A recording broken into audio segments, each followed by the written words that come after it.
I'm so pleased to introduce to you Ambassador Geoffrey Pyatt, who is the best friend of Ukraine and who did a lot to our country and who spent with us so many changes. And I believe that though Ambassador is leaving soon Ukraine, but we will stay in touch, and this is not his last visit to Ukraine, to our events, and he will do a lot in future for our country. So Ambassador, the floor is yours for short introduction, and then we'll continue with audience. Great. Well, first of all, thank you, Taras, for the introduction. It's wonderful to be here. I particularly like this forum because it's young people, and you are the future of Ukraine.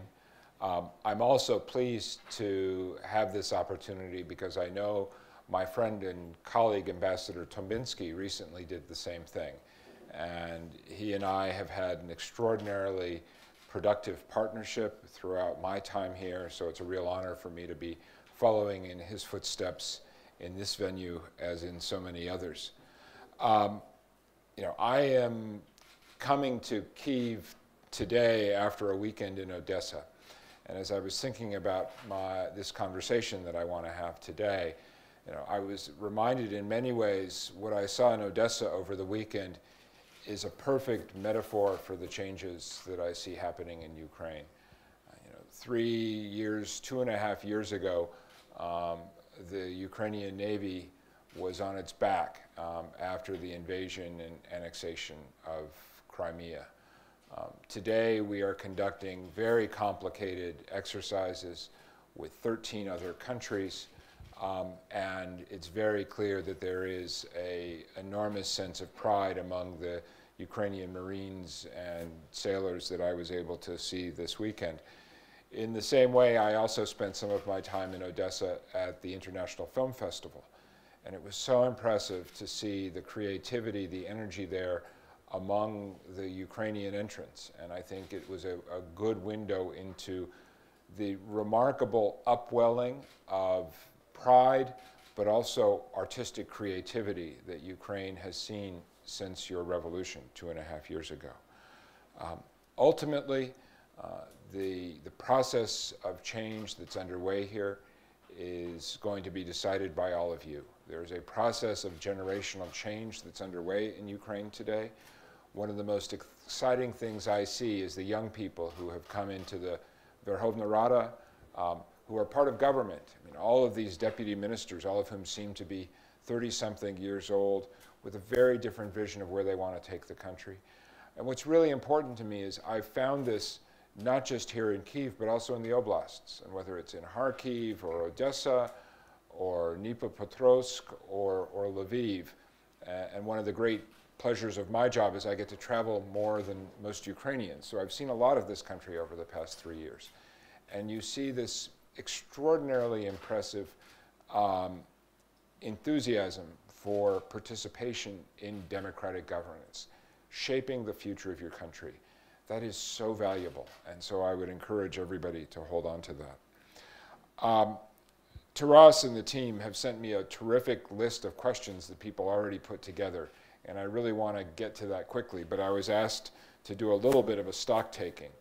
And so I will spend just 2 or 3 minutes on that right now in terms of where I think Ukraine stands in the process of reform, in the process of building the modern democratic European state that the Ukrainian people have chosen and so richly deserve. You really don't need me to do this because you have this fantastic civil society. Indeed, in many ways, Ukrainian civil society is probably the strongest, the most active anywhere in Europe today. And as I was thinking about my remarks today, I was looking over a document that was recently published by the Reanimation Package of Reforms. And RPR flags many of the same issues that I would identify if I was trying to assess progress. But it's things we all know. It's progress in establishing new anti-corruption institutions. The NABU, the Anti-Corruption Prosecutor, the National Agency for the Prevention of Corruption. It's the selection of a new prosecutor general, and I want to come back to that a little bit later. It's ProZorro and the changes that are happening in the government procurement system. The savings figures are astounding. Using these online, transparent, digitally driven platforms, savings of up to 1.7 billion hryvnia. That is a lot of money, money that currently is being stolen from the Ukrainian people by individuals who manipulate the procurement process. RPR also identifies areas. One I'm especially proud of course, is the patrol police, which the United States has been actively involved with and remains involved with today. Trainers from the United States, from states like Texas, California, who have come here to work with their Ukrainian counterparts. The energy sector has seen extraordinary transformation. One of the greatest successes, I would argue, of the past 2.5 years of Ukrainian government has been denying Russia the energy weapon, which Moscow and Gazprom have used over the years to deny you strategic choice. This is the first winter, the first winter in history when Ukraine had to buy no gas directly from Gazprom. That is a declaration of energy independence. And today, if Ukraine chooses, or if Naftogaz chooses to purchase gas from Gazprom, fine. If the price is right, why not? But the point is, never again allow yourselves to be manipulated into the position where the Kremlin is able to use energy as a weapon to manipulate Ukrainian politics, to deny you strategic choice, and to place at risk your sovereignty and security. I was with Prime Minister Groysman today, along with my counterparts from the IMF, from the European Bank for Reconstruction and Development. I was very encouraged to hear the clear message he shared with us, which he has said publicly before, but it was good to hear him say it today as well, that he is completely committed to see the law on the energy regulator pass through the Rada this autumn. I think that's extremely important to complete this process of transformation of the energy sector. I would also applaud the steps that the Groysman government has taken to move towards unification of energy prices. This has been called the most significant anti-corruption step that Ukraine has taken in 25 years of independence. And I think that's right, because ultimately all of these distortions in pricing have been manipulated by oligarchs, by people like Firtash, to enrich themselves at the cost of the Ukrainian people. And when I arrived here 3 years ago, Ukraine was spending 7% of gross domestic product on energy subsidies. It was simply unsustainable. So that transformation is of fundamental importance. Our PR also talks about the changes in the judiciary, the constitutional amendments on judicial reform of extreme importance, and create the opportunity to build a rule of law sector in which the Ukrainian people have confidence. Also, progress in the area of media. And I'm delighted you've got Espresso TV streaming today. A great example of all these new online, non-oligarch controlled media outlets that are helping to transform the media space in Ukraine and build the media as a tool for the accountability of democratically elected politicians. And that's the role that the media needs to play. I would flag a couple of other issues which are not on the RPR list, but they're important.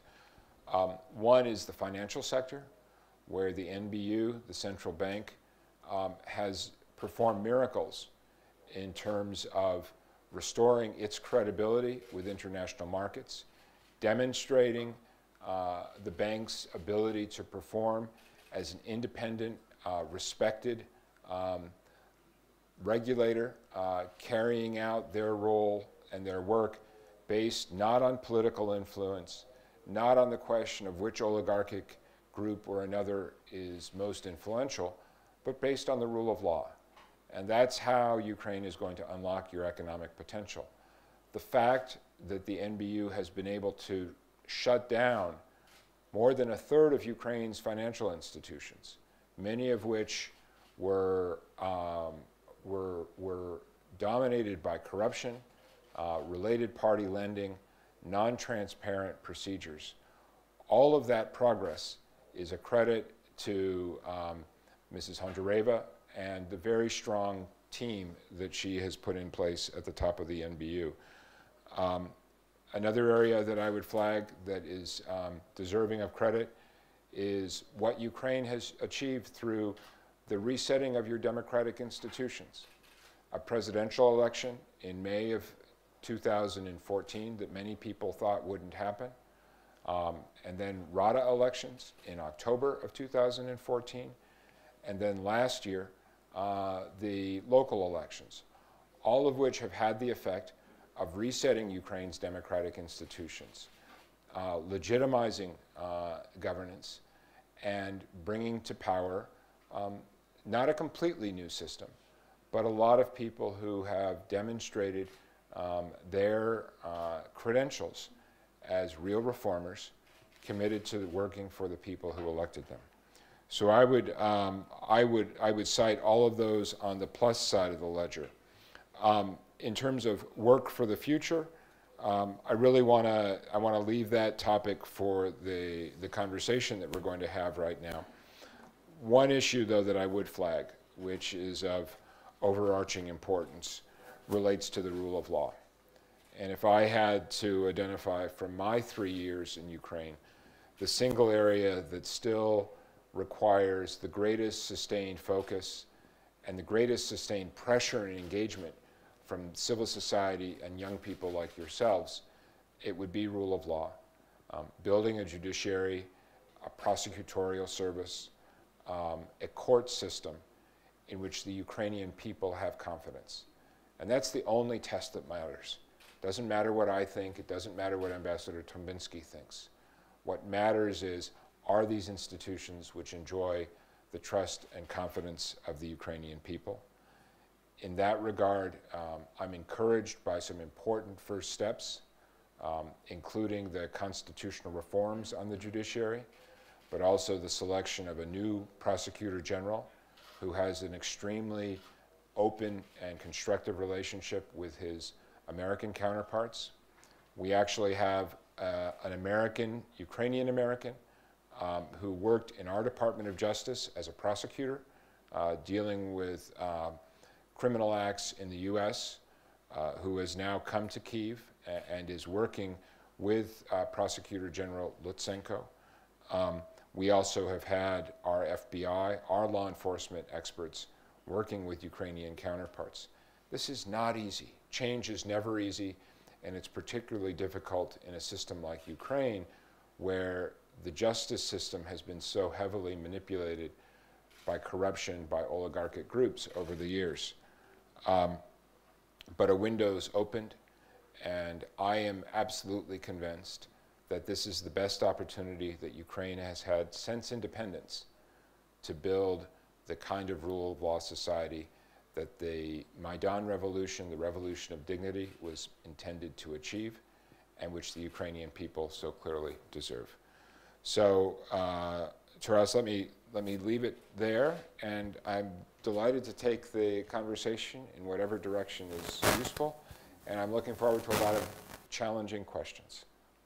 Thank you very much, Ambassador, for a very wonderful background for our conversation. And now it's time for audience. As I told, we expect you to speak about the future of the country, so try to be more oriented on what we should achieve, how to make it, rather than describing the current problems, because we don't have, unfortunately, so much time.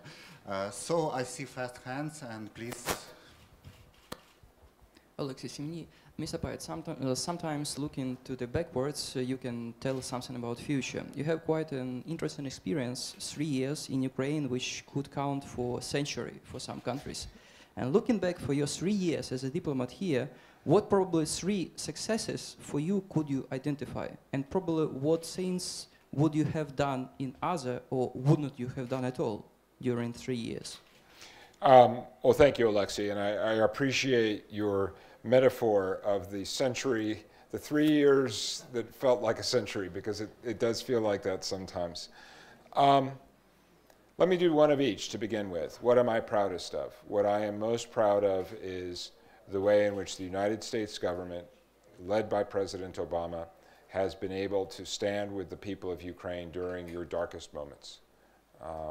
I will always remember what it felt like in those days of March, April, May, and June of 2014, when nobody knew how far Putin was going to go, when nobody knew what was going to be the military development in the East. Nobody knew whether the economy was going to continue in a free fall. I think the United States was able to lead an international coalition that took decisive action to stabilize your economy.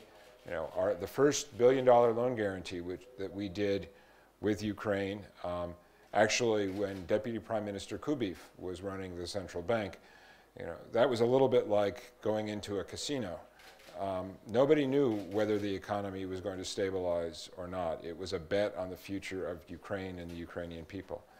Similarly, in the military area, the United States, President Obama personally, in many cases, led the effort to impose a very high cost on Russia through international sanctions in response to the violations of Ukraine's territory and sovereignty that the Kremlin committed. I think that played an important role in raising the price for the Kremlin, and hopefully giving some pause to those in Moscow who imagined that if they kept pouring in troops, kept staging provocations, whether in Kharkiv or Odessa, Dnipropetrovsk, that eventually Ukraine would crack wide open. And then finally in the security sphere, where we have now committed more than $600 million in security assistance. We have another large delivery this week of unmanned UAVs. We'll be delivering more night vision in the next couple of days. We've delivered radars. We've helped give very brave Ukrainian men and women, the soldiers and Navy, land forces, and sailors of your country, the tools that they can use to hold at bay Russia's territorial aggression. So that's what I'm proudest of. What do I regret? It's very easy. The terrible human suffering. The fact that 100 people were killed on the Maidan. The fact that more than 10,000 people have now been killed in the Donbass as a result of Russia's war of aggression. It's so unnecessary, and it's deeply painful not to have some magic lever that you can pull to stop that. And so in the absence of that, what we've relied on is our diplomacy, making very clear to the Kremlin that as long as it continues in this direction, there will be no business as usual with the United States, and we will lead an international effort to impose a very high price. I wish it was, if you had told me 2 years ago, on July 26th, 2014, that there would eventually be 10,000 people killed in this war, that nearly 2 million people, 1.7 million IDPs, that the war would grow to those dimensions, I would have said, impossible, it'll never happen. But it did, and responsibility for that rests at the door of one man. And I regret deeply that hasn't been stopped. Thank you very much, Ambassador. So I see a hand over there at the very end of the hall. Not the last one, but before last one.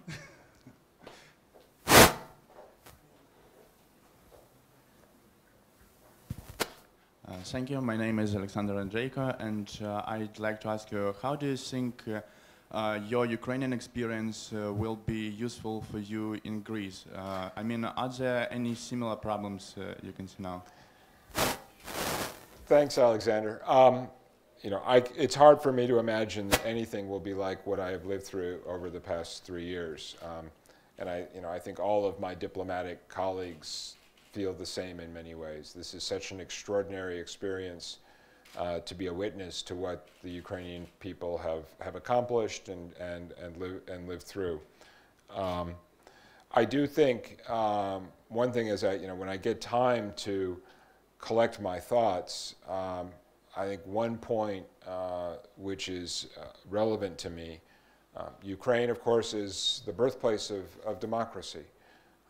Ukraine, on the other hand, is a country where over 2.5 years, 45 million Ukrainians have fought with extraordinary courage to build and defend their democracy. And I want to think more about that as well. These are two large European states, both of whom are at the outer periphery of Europe. So they're struggling with the challenges. And I think the question, which is of strategic importance for the United States, of what Europe represents as a model of governance, of values. There is a reason why millions of refugees are still fleeing Africa and the Middle East to try to get to Europe, because of what Europe represents. The Europe of democracy, the Europe of values, the Europe of rule of law. And I think the success of that European model, which has brought unprecedented peace and prosperity in the decades since the end of the Second World War, will remain of lasting and strategic importance to the United States. So I think that's relevant. And then finally, one last connection, which I will confess I did not discover until I was in Odessa this weekend, is those of you who've spent time in Odessa will know that, of course, there's Greshka Ploshcha at the end of Greek Street. And I never knew why was it called Greshka Ploshcha. But it turns out that in the early 1800s, there was a community of Greek shipping magnates who lived in Odessa. And in fact, it was Odessa where much of the initial conception of Greek nationalism was, the foundation for that was laid.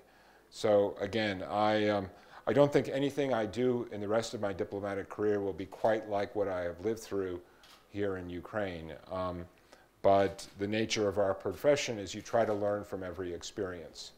And what I've learned over 3 years in Ukraine is the extraordinary attractive power of the European model, of values, of governance, of rule of law. And I will always remember walking out on the Maidan in the dark of winter, in the winter of 2013 and 14, and seeing those EU flags flapping in the wind. And I think that is a very powerful message for all of us as members of the democratic world, but it's a particularly important message for Europe and for institutional Europe at a time when there is a debate in many European capitals about the relationship between national identity and supranational identity.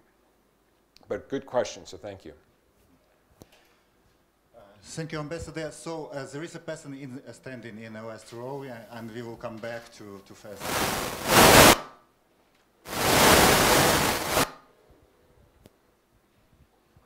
Andrei Magas.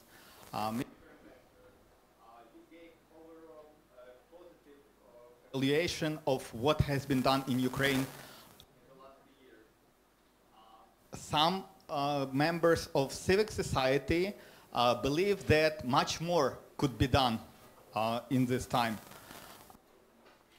Could you please evaluate, under given circumstances, how much more could realistically be achieved?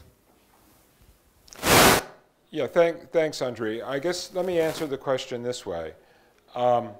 First, I will say, I think oftentimes the government, the authorities, are not given the full credit that they deserve for what has been accomplished. And that's why I tried to spend some time at the beginning ticking through some of the key areas where I see progress. I think one of the things that's healthy about Ukrainian democracy, and certainly healthy about Ukrainian civil society, is the fact that very few people here say, hey, slow down this horse, reform is moving too fast. What civil society, what people say is, we want more reform. Frankly, when I travel in the oblasts, whether it's Lviv, Kharkiv, Odessa, you get out of Kyiv, and what everybody says is, we want more decentralization. We want more reform. We want more transparency. We want more transactions online. One of our successes, I'm very proud of what we did in Odessa with Governor Saakashvili's support to establish an administrative services center, which was built to provide a place where residents could go to get their passports renewed or change a lease or register a business. And I visited the Odessa Center, and you talk to people there, and they all talk about, first of all, they talk about how great it is that nobody's asking for a bribe. They talk about how convenient it is that they're able to do this in a transparent, open setting. They talk about how economically valuable it is that they're able to do it quickly.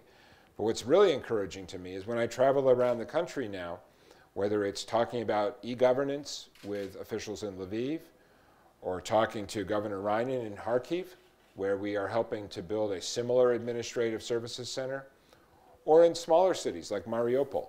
And when I was in Mariupol in April, I talked with the mayor and with his impressive team about what they want to do. And they've actually, there too, we're helping to establish one of these administrative services centers. They've taken an old local movie theater, they've gutted the building, and they're trying to adopt those same models. And I think, one of the fundamental principles of democratic governance is that government exists to serve the people. I'm constantly reminded of that as an official confirmed by our Senate. It's made very clear to me that I work for the people, that the Congress plays a critical role in my approval, my ability to represent the United States. That was not what it felt like when I arrived in Ukraine. What it felt like was that the government, the institutions of government, were controlled by Yanukovych and his cronies and the family. And that's what brought about the Maidan, I think, was the rejection by the Ukrainian people of a model in which government existed to serve the interests of a family. And you saw the results of that at Mežahiria and all of the corruption which was revealed around the energy ministry, the bags of diamonds, the artwork, all the rest of it. Ukraine today is building a different culture of governance in which governance serves the people. So, I think, is the task of reform finished? Of course not. I think the really relevant question for 2016 is that reform irreversible? That is, have so many changes been made in institutions, in laws, in procedures, and most important of all, in psychology, that there can never be another Yanukovych, that you can't go back to the model of a government which is authoritarian, fundamentally corrupted, fundamentally controlled from outside of this country. I think you're very, very close to that point of no going back. And that's a good goal. And then, and once you get to that point, you need to keep driving forward. And, I agree with President Poroshenko, and I agree with Prime Minister Groysman, that Ukraine's goal should be to become a member of the European Union. Now, that's easy for me to say because I'm the American ambassador, so I don't have a vote on whether there are going to be any other member states in the EU. But that certainly is a realistic frame for thinking about Ukraine's future. And I like the way some of my friends in Ukrainian civil society put it. We're making these changes, we're making these reforms, not to qualify ourselves for the EU, but to build the kind of modern democratic Ukraine that we want and that we want for our children. And then if the EU decides that they want to have us, they will stand to benefit because Ukraine ultimately offers a large market with literally millions and millions of consumers yet to come into the middle class, all of whom are going to buy cars and air conditioners and all of that. A very rich reservoir of human capital, human talent, some of the best agricultural land in the world. And what has held you back for 25 years is the terrible legacy of the Soviet Union and this huge deficit of governance, which was left in the aftermath of the Soviet years. And now you've begun to address that. So it's for me, as somebody who tries to think strategically and think about where the world is going over the next 10 or 20 years, it's a very exciting time to think about Ukraine because it is both tied up with enormous potential, but also profoundly positive for the West and for the values that we hold dear. Thank you very much, Ambassador. I see one more hand over there, and then there is a lady in the third row. And at the same time, I would like to say goodbye, unfortunately, to all our audience live streaming because they have another schedule, so we stop live streaming at this moment. We thank all of you watching us, and we just continue our conversation here in the hall. Great. And just to be very short, two more questions, if you will be short, and if I'll try to do the same. It would be great. Okay. Thank you. Your question? Ambassador Turansky, I see. You demonstrated just your ability to see through the big wall of Ukraine representatives of mass media. Thank you very much. Your Excellency, I am Igor Turansky, Ambassador of Ukraine, retired after 41 years of diplomatic service of Ukraine, SSR, and independent of Ukraine. Speaking on my own behalf, I would like to thank you very much for your serving as an ambassador of United States in Ukraine and to wish you all the best in Greece, where you will be appointed as another ambassador of United States to this country. My two questions are very short. First, how do you evaluate situation in Ukraine? Better or worse, at the beginning of your diplomatic service in Kyiv or just now when you are preparing to leave? And second question is, are you personally, don't you tired on the behavior, on the situation in Ukraine, where a lot of good words are being pronounced and so many practical deeds are being done? Thank you. Yeah. Thank you, Ambassador. Just very quickly, I mean, first of all, in terms of before and after, the situation is immeasurably better today than it was in 2013 because Ukrainian democracy is so much richer, because Ukrainian civil society is energized, and because there is a sense of hope that Ukrainians this time will get it right. And I think that also answers to a large degree your question about words versus deeds. And I think this is exactly what the Revolution of Dignity was about. It was not about words, it was about how the government behaved. And in that regard, I am of the school which believes that ultimately Ukrainian civil society, Ukrainian democracy, the Ukrainian people will prevail. Because in fact, if I look at the past 2.5 years, and I said this in an interview the other day, one of the most important lessons of this period is never bet against the Ukrainian people. This is an extraordinarily resilient, creative, courageous society. And I think that's going to serve you very well in the long term. So please, lady on the third row. Hello, my name is Irina. I am represent Open University of Maidan. We teach Ukrainian people society competence, and now we need some help with promote this idea to our people. Maybe you know some American experts can help us in marketing or PR? Yeah, no, thank you. And I guess, let me answer it this way. Nobody from outside is going to be able to build the kind of Ukraine that the Ukrainian people deserve. You are the only ones who get to choose, and the challenge is that you have to do the hard work. I do think you are exactly right that there is a huge informational component to Ukraine's diplomatic task today because of how the Kremlin has weaponized information and tried to create this narrative that Ukraine is a divided society, that nothing has changed, that Ukraine is hopelessly corrupt, that Ukraine is controlled by oligarchs. Anybody, or the fascists, that one's fun too, anyone who lives here knows that that's not true.